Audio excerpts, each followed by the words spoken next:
हमार पीड़ा पिया बढ़ल जाता जी।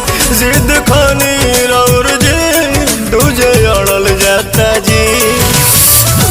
से हचकाई के ही लोर दीना बाटे कमर कमजोर पिया छोड़ दीना।